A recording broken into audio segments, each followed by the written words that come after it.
रात काफी आगे निकल चुकी थी और गांव की गलियां पूरी तरह शांत हो चुकी थी। इक्का दुक्का घरों से आती धीमी आवाजें और दूर से सुनाई देती झींगरों की लगातार धुन उस सन्नाटे को भर रही थी।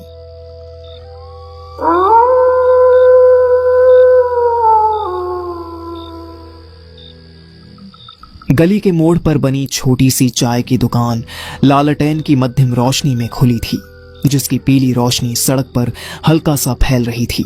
दुकान के सामने रखी लकड़ी की बेंच पर दो आदमी बैठे थे, गर्म चाय पीते हुए आम सी बातें कर रहे थे। मौसम, दिन भर की मेहनत और गांव की रोजमर्रा की जिंदगी पर जैसे हर रात यहां यूं ही गुजरती आई हो। अरे तुम लोग मजाक समझ रहे हो, लेकिन वो पुरानी हवेली वाली भूतनी कोई कहानी नहीं है। मैंने अपने ही आंखों से देखा है। दिन में तो हवेली खंडहर लगती है, मगर रात होते ही वहां दिया जलता है। कहते हैं जो भी उस रास्ते से आधी रात गुजरा है वो खाली हाथ नहीं लौटा। या तो बीमार पड़ा या फिर महीनों तक ठीक से बोल तक नहीं पाया। हवेली छोड़ो भैया, असर तो सच में होता है। मेरा मौसेरा भाई था ना, बिल्कुल सीधा साधा। एक रात देर से खेत से लौटा, उसी पीपल के पास से गुजरा। अगले दिन से उसका रंग पीला पड़ गया, बोलना कम कर दिया। हफ्तों तक जैसे किसी और ही दुनिया में रहता था। ओझा गुनी कराए तब कहीं जाकर ठीक हुआ। ये सब ऐसे ही नहीं होता। अरे छोड़ो यार, ये सब डर की बातें हैं। अंधेरा, थकान और दिमाग का वहम। किसी को बुखार चढ़ जाए तो भूत, किसी की तबीयत बिगड़ जाए तो चुड़ैल। आज के जमाने में भी तुम लोग इन बातों पर यकीन करते हो। अगर सच में ऐसा कुछ होता तो अब तक सबको दिख गया होता। सबको नहीं दिखता, और जिसे दिख जाता है वो ज्यादा बोलता भी नहीं। चाय की उठती भाप और लालटेन की धुंधली रोशनी के बीच उनकी बातचीत धीरे धीरे लंबी होती जा रही थी। तभी अचानक पास से आती कदमों की आहट सुनाई दी, जिसे सुनते ही दोनों चुप हो गए और अनायास ही इधर उधर देखने लगे। गांव की खामोशी को चीरती हुई वह आहट पास आती गई और कुछ ही पल में उनका तीसरा दोस्त वहां आ पहुंचा। उसका चेहरा थकान से उतरा हुआ था, आंखों में अजीब सी बुझी हुई चमक थी, मानो किसी लंबी और अनकही यात्रा से लौट कर आया हो। वह बिना कुछ बोले उनके पास आकर बैठ गया। कुछ देर तक वहां सिर्फ चाय की भाप उठती रही और तीनों के बीच एक गहरा सन्नाटा पसरा रहा। अरे तू आ गया, बढ़िया हुआ। आज तो रात वैसे ही भारी लग रही है। चल कोई डरावनी कहानी सुना दे, ऐसी कि चाय भी ठंडी पड़ जाए। रात सच में भारी है। रास्ता भी लंबा था, लेकिन अगर सुननी है तो ठीक है, सुना देता हूं। अपनी सुना रहा है ना, मतलब असली वाली? नहीं, ये कहानी मेरी अपनी नहीं है। ये मेरे एक दोस्त के साथ घटी थी। तो फिर और भी बढ़िया, शुरू कर, हम सुन रहे हैं। ये बात हमारे ही पास के गांव की है। वही गांव जो दिन में बिल्कुल साधारण लगता है, खेत, गलियां, चौपाल और हंसते खेलते लोग। लेकिन रात होते ही उस गांव का मिजाज बदल जाता है। ये कहानी मेरी नहीं है, ये दोस्त की है, जो उसी ने मुझे सब कुछ बताया था, शब्द दर शब्द। और बताते वक्त उसके चेहरे पर जो डर था वो झूठा नहीं लग रहा था। अच्छा, मतलब जो हुआ उसने खुद झेला था। फिर तो इसे पूरा सुनना बनता है, एक भी बात मत छोड़ना। थोड़ी देर खामोश रहने के बाद उसने फिर से वही पुरानी बात छेड़ी। उसके बच्चे की तबीयत अचानक बहुत ज्यादा बिगड़ गई थी और उसे बचाने के लिए उसे उसी रात शहर के अस्पताल निकलना पड़ा। मजबूरी में चुना गया वही जंगल वाला रास्ता उसकी जिंदगी का सबसे डरावना सफर बन गया, जहां उसे वो सब झेलना पड़ा जिसकी उसने कभी कल्पना भी नहीं की थी। डरावनी कहानियां सुनाने की उसकी आवाज धीमी थी, लेकिन हर शब्द के साथ माहौल और भारी होता जा रहा था। उसने बताया कि उत्तर भारत के एक सुनसान इलाके में बसा एक गांव है, नाम है चंदनपुर। दिन के उजाले में यह गांव बिल्कुल आम सा लगता है। खेतों में काम करते किसान, चौपाल पर बैठकर हुक्का गुड़गुड़ाते बुजुर्ग और गलियों में खेलते बेफिक्र बच्चे। लेकिन जैसे ही सूरज ढलता है, चंदनपुर की सूरत बदल जाती है। रात होते ही पूरे गांव पर ऐसा सन्नाटा छा जाता है मानो हवा भी अपनी चाल थाम लेती हो। लोग दरवाजे और खिड़कियां कसकर बंद कर लेते हैं, क्योंकि उन्हें पता है इस गांव की रातें साधारण नहीं हैं। कहते हैं बरसों पहले यहाँ एक ऐसी घटना घटी थी जिसका नाम आज भी लोग जोर से लेने से कतराते हैं। उस हादसे के बाद से चंदनपुर की फिजा में कोई अनदेखा साया बस गया है। आधी रात को एक साथ रोते कुत्ते, पुराने बरगद के पेड़ से आती अजीब सी कराहट और गांव के बाहर पड़े सूखे कुएं के पास सुनाई देने वाली किसी औरत की चीखें, ये सब किसी वहम की उपज नहीं बल्कि इस गांव की हकीकत मानी जाती है। उस रात घड़ी लगभग 11 बजा रही थी। हल्की हल्की हवा के साथ बूंदाबांदी शुरू हो चुकी थी। गांव के एक कच्चे मकान में मोहन का छोटा बेटा बुखार से तप रहा था। कमरे के कोने में रखी एक छोटी सी लालटेन कांपती हुई रोशनी दे रही थी। मोहन और उसकी पत्नी सीमा दोनों अपने बच्चे की हालत देखकर घबराए हुए थे। मोहन का मन बार बार कह रहा था कि बच्चे को शहर के अस्पताल ले जाना चाहिए, लेकिन गांव वालों से सुनी उन डरावनी बातों ने उसके कदम रोक दिए थे। उसे डर था कि कहीं अंधेरी रात में निकलने का फैसला किसी अनहोनी को न्योता न दे दे। सुनिए जी, बाबू की हालत मुझे ठीक नहीं लग रही। उसका बदन बहुत तप रहा है। अब और रुक नहीं सकते। बाबू की हालत बिगड़ती जा रही है, ये मैं साफ देख पा रहा हूँ। जी, लेकिन इतनी रात में आप उसे कैसे ले जाएंगे? रात है, रास्ता मुश्किल है, ये सब मुझे पता है, लेकिन अगर अभी नहीं निकले तो उसे कुछ भी हो सकता है। साइकिल ही सही, पर आज यही रास्ता है हमारे पास। डॉक्टर तक पहुंचना जरूरी है। सुनिए जी, वही जंगल वाला रास्ता पड़ेगा ना? उसी के बारे में लोग तरह तरह की बातें करते हैं। कोई कहता है वहाँ साया दिखता है, कोई कहता है रात में कोई साथ साथ चलता है। आप उसी रास्ते से बाबू को लेकर जाएंगे तो मेरा दिल बहुत घबरा रहा है। डर मुझे भी लग रहा है। मैं कोई पत्थर नहीं हूं, लेकिन एक बाप होकर अगर अपने बच्चे के लिए आगे न बढ़ा तो फिर जीने का क्या मतलब? क्या सच में कोई और रास्ता नहीं निकल सकता जी? मेरा मन बिल्कुल नहीं मान रहा। भगवान जाने क्या क्या सुन रखा है मैंने उस रास्ते के बारे में। भगवान चाहे तो सब ठीक होगा। मैं अपने बेटे को लेकर अस्पताल जरूर पहुंचूंगा, चाहे रास्ता कितना ही खतरनाक क्यों ना हो। डर से अगर रुक गया तो बाबू को कौन बचाएगा? मुझे ही आगे बढ़ना होगा। रास्ता मुश्किल है, अंधेरा है, लोग जो कहते हैं वो भी याद आ रहा है, लेकिन आज मैं डर के भरोसे नहीं, अपने बेटे के भरोसे चलूंगा। एक बाप का कर्तव्य डर से बड़ा होता है और आज वही कर्तव्य मुझे घर से बाहर ले जा रहा है। भगवान मेरे साथ हो या ना हो, लेकिन मेरे हौसले को आज कोई नहीं रोक सकता। मैं निकल रहा हूं बाबू को बचाने के लिए, चाहे इस रास्ते में मेरी सारी ताकत क्यों ना लग जाए।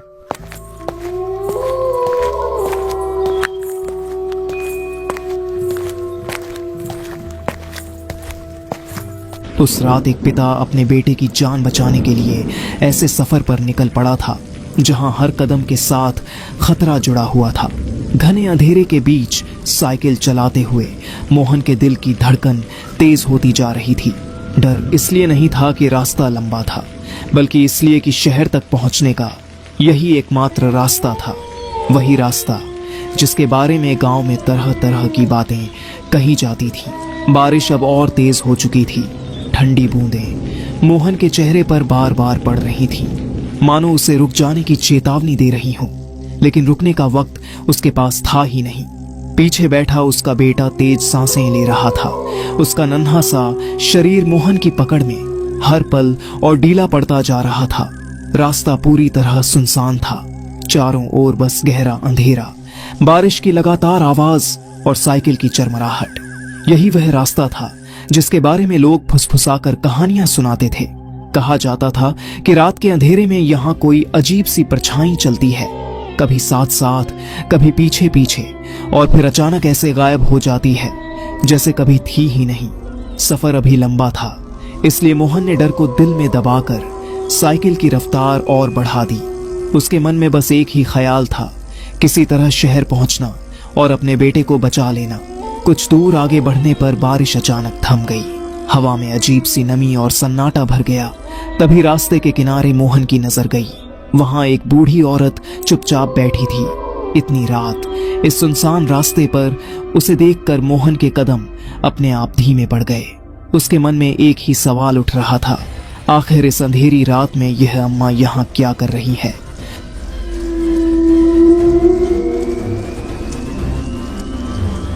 बेटा जरा रुक जा, ये लकड़ियों का गट्ठर सिर पर रख दे। अब उम्र बहुत हो गई है, शरीर साथ नहीं दे रहा। बेटा जरा सुन तो ले, तू तो बड़ा नेक लड़का लग रहा है, फिर मेरी बात क्यों नहीं सुन रहा? उम्र बहुत हो गई है मेरी, शरीर साथ नहीं देता। बस ये लकड़ियों का गट्ठर मेरे सिर पर रख दे, मैं मजबूर हूँ बेटा। माफ करना अम्मा, आज रुक नहीं सकता। मेरा बाबू बहुत बीमार है, उसकी हालत बिगड़ती जा रही है, मुझे उसे शहर के अस्पताल पहुंचाना है। मोहन के मन में एक पल को ख्याल आया कि इतनी गहरी रात में उस बूढ़ी अम्मा को यूं जंगल के बीच छोड़ देना ठीक नहीं होगा। बेटे की हालत की चिंता के बावजूद उसका दिल इंसानियत के आगे झुक गया। उसने साइकिल रोकी, धीरे से नीचे उतरा और मदद के इरादे से उन्हीं कदमों पर वापस लौटा। ठीक है अम्मा, मैं आपकी मदद कर देता हूँ। बस जल्दी से ये लकड़ियों का गठान आपके सिर पर रख देता हूँ, फिर मुझे तुरंत निकलना होगा, मेरा बच्चा बहुत बीमार है। जहां कुछ पल पहले वह औरत बैठी दिखी थी, लेकिन जैसे ही वह उस जगह पहुंचा उसकी सांस अटक गई। वहां न कोई परछाई थी, न कोई इंसान, सिर्फ भीगा हुआ रास्ता और चारों ओर फैला सन्नाटा।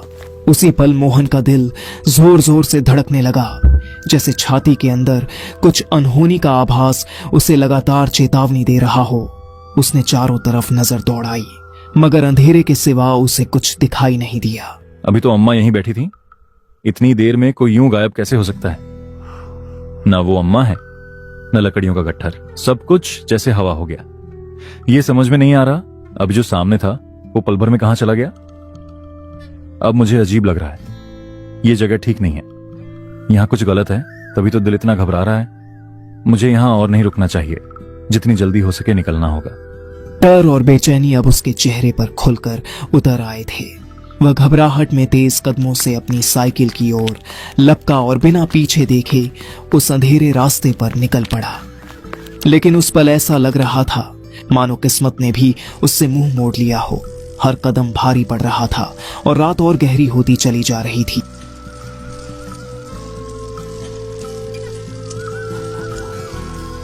ये सब दिमाग का वहम है, मुझे बस आगे देखना है। डर बाद में, पहले बाबू। उसकी सांसें मेरे कंधे पर महसूस हो रही हैं। रास्ता चाहे जैसा भी हो, आज पीछे मुड़ने का सवाल ही नहीं है। भगवान बस इतना कर देना कि मैं समय पर अस्पताल पहुंच जाऊं। अगर आज रुक गया तो खुद को कभी माफ नहीं कर पाऊंगा। अचानक एक तेज झटके के साथ उसकी साइकिल रुक गई।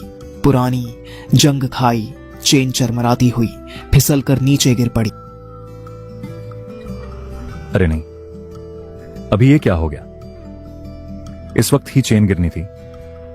क्यों भगवान? बाबू थोड़ा सब्र कर, बस अभी ठीक करता हूं। यहां रुकना नहीं चाहिए था, ये जगह ठीक नहीं लग रही। जल्दी जल्दी चेन चढ़ानी होगी, ज्यादा देर नहीं कर सकता।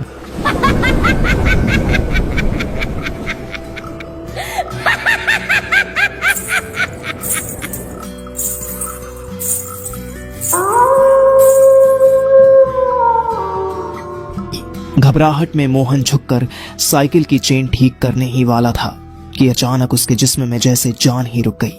उसकी रगों में खून जमसा गया। ठीक उसके सामने एक औरत खड़ी थी। उसका चेहरा, उसकी सूरत, सब कुछ उसकी पत्नी से हूबहू मिलता जुलता था। उस पल मोहन का दिल भीतर ही भीतर टूटकर बिखर गया। आंखों के सामने यादें तैरने लगीं और वह समझ ही नहीं पाया कि जो वह देख रहा है वह सच है या इस अंधेरी रात का कोई खौफनाक धोखा। सीमा, तुम यहां कैसे? इस वक्त जंगल में? और तुम यहां पहुंची कैसे? सुनिए जी, मुझे कुछ समझ नहीं आया। मैं रास्ते में अकेली थी, तभी पीछे से किसी परछाई का एहसास हुआ। मुझे लगा कोई मेरा पीछा कर रहा है। मैं बहुत डर गई। अब कुछ मत पूछिए, बस बाबू को मुझे दे दीजिए। मुझे बहुत डर लग रहा है कि कहीं उसे कुछ न हो जाए। आप पहले साइकिल की चेन ठीक कीजिए, बाबू को मुझे दे दीजिए, मैं उसे संभाल लूंगी। यहाँ रुकना ठीक नहीं है, जल्दी कीजिए, मुझे डर लग रहा है। एक पल को मोहन के मन में यही आया कि शायद उसकी पत्नी ही किसी तरह यहां तक पहुंच गई है। उस वक्त वह न कुछ ठीक से सोच पा रहा था, न समझ पा रहा था। बाबू को कुछ नहीं होना चाहिए, जल्दी चेन ठीक करनी होगी। ठीक है? लगातार जागी आंखें, दिल में भरा डर और बेटे की बिगड़ती हालत, इन सब ने उसे भीतर से पूरी तरह तोड़ दिया था। बिना किसी शक या सवाल के उसने अपने बेटे को उस औरत की बाहों में सौंप दिया। उसे लगा कम से कम कुछ पल के लिए बच्चा सुरक्षित है। मोहन ने जल्दी जल्दी साइकिल संभाली और आगे बढ़ गया।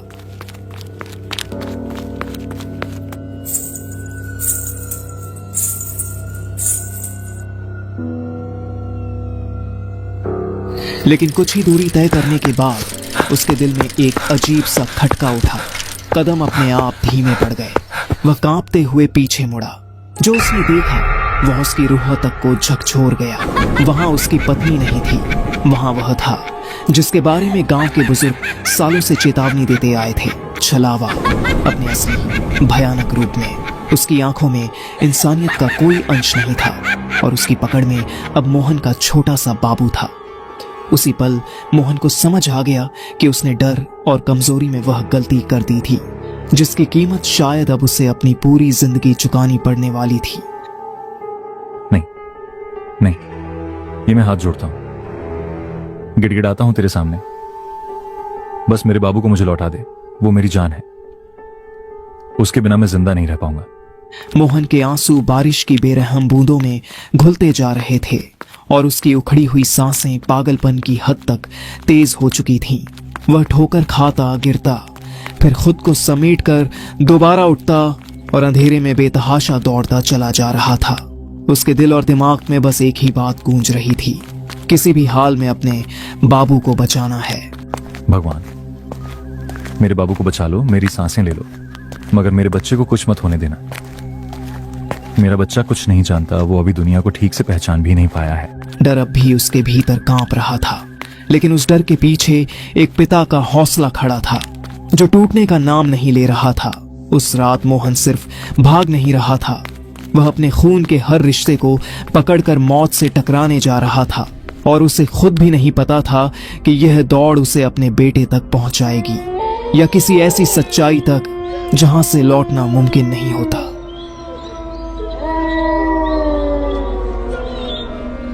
मोहन अंधेरे में अपने बेटे को पुकारता हुआ भटक रहा था। उसके कांपते कदम जमीन का सहारा ढूंढ रहे थे और दिल की धड़कनें हर पल और तेज होती जा रही थीं। तभी उसकी नजर सामने पड़ी। थोड़ी दूर टूटी फूटी पगडंडी के बीच वही चुड़ैल सिर झुकाए बैठी थी। उसकी गोद में मोहन का छोटा सा बाबू था, वही बच्चा जिसे वह अपनी जान से भी बढ़कर चाहता था। उस पल मोहन की सांसें थम सी गईं। तुमने उसे क्यों पकड़ा है? उसे छोड़ दे, वो बहुत छोटा है, बहुत मासूम है। मेरे बाबू को लौटा दे, वो मेरे बिना नहीं रह पाएगा। वो मेरी जान है, मेरी दुनिया है, उसके बिना मैं कुछ भी नहीं हूं। चुड़ैल के चेहरे पर एक अजीब सी रहस्यमयी मुस्कान तैर रही थी। ऐसी मुस्कान मानो वह जानती हो कि अब मोहन का डर, उसकी मजबूरी और उसका दिल सब उसके कब्जे में आ चुके हैं। नहीं नहीं, ये क्या देख रहा हूं मैं? मेरा बाबू, मेरा बच्चा, उसे छोड़ दे। मुझे समझ में नहीं आ रहा मैं क्या करूं, कहां जाऊं। बस मेरे बेटे को मुझे दे दे। वो बहुत छोटा है, उसने किसी का कुछ नहीं बिगाड़ा। मैं कुछ नहीं मांगता, बस अपना बच्चा वापस चाहता हूं। मेरे बाबू के बिना मैं जिंदा नहीं रह पाऊंगा।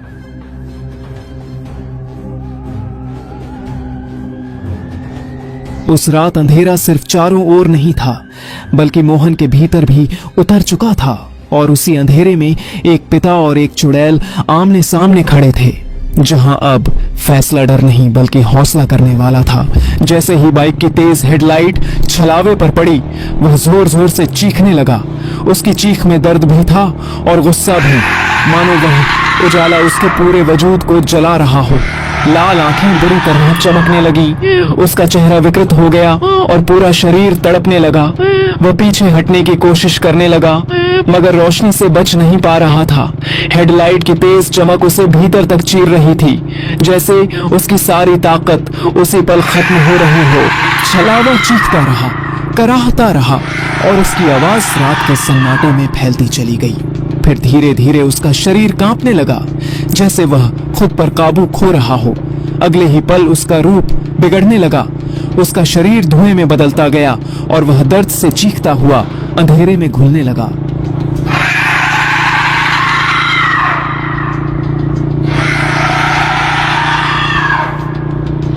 कुछ ही पलों में वह पूरी तरह गायब हो गया, ऐसे जैसे वह कभी वहां मौजूद ही न रहा हो।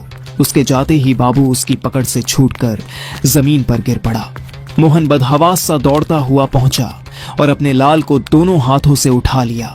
कांपते हाथों से उसने बच्चे को सीने से लगा लिया और उसकी आंखों से बहते आंसू बाबू के चेहरे को भिगोते चले गए।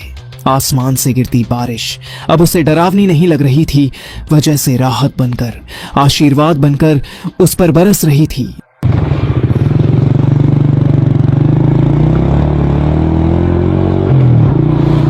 मोहन, अरे मोहन, इस जंगल में इस वक्त तुम यहाँ क्या कर रहे हो?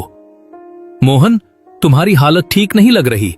आंखें लाल हैं, सांसें उखड़ी हुई हैं। सब ठीक तो है? भाई मत पूछो, जो बीत गई है उसे याद करके ही शरीर कांप रहा है। मेरा बच्चा बहुत बीमार है, उसे शहर ले जा रहा था, लेकिन रास्ते में जो हुआ उसने मेरी जान निकाल दी। इतनी रात में, इस हालत में और इस रास्ते से? मजबूरी थी भाई। रास्ते में एक साया मिला जिसे मैंने अपनी पत्नी समझ लिया। एक पल की गलती थी, बहुत भारी पड़ गई। अब मुझ में अकेले आगे जाने की ताकत नहीं बची। आज अगर तुम न मिलते तो पता नहीं मैं कैसे संभालता। हाँ मोहन, सच बताऊं तो मैंने भी रास्ते में एक अजीब सी परछाई देखी थी। उसी डर से मैंने बाइक की रफ्तार और तेज कर दी थी। मोहन, जो हो गया सो हो गया। अभी सबसे जरूरी तुम्हारा बच्चा है। मोहन, अब तुम अकेले नहीं हो, मैं तुम्हारे साथ चलूंगा। जब तक तुम सुरक्षित शहर नहीं पहुंच जाते, मैं साथ रहूंगा। उस अंधेरी रात मोहन अपने बाबू को शहर के डॉक्टर के पास ले गया और इलाज के बाद उसकी हालत स्थिर हो गई। सुबह होने तक यह बात पूरे गांव में फैल चुकी थी और मोहन की वह रात गांव की यादों में हमेशा के लिए दर्ज हो गई। एक ऐसे पिता की कहानी बनकर जिसने छलावे और साए से टकराकर अपने बेटे को बचा लिया था। उस रात ने यह साबित कर दिया कि डर चाहे कितना भी गहरा क्यों ना हो, एक पिता का प्यार उससे कहीं ज्यादा ताकतवर होता है।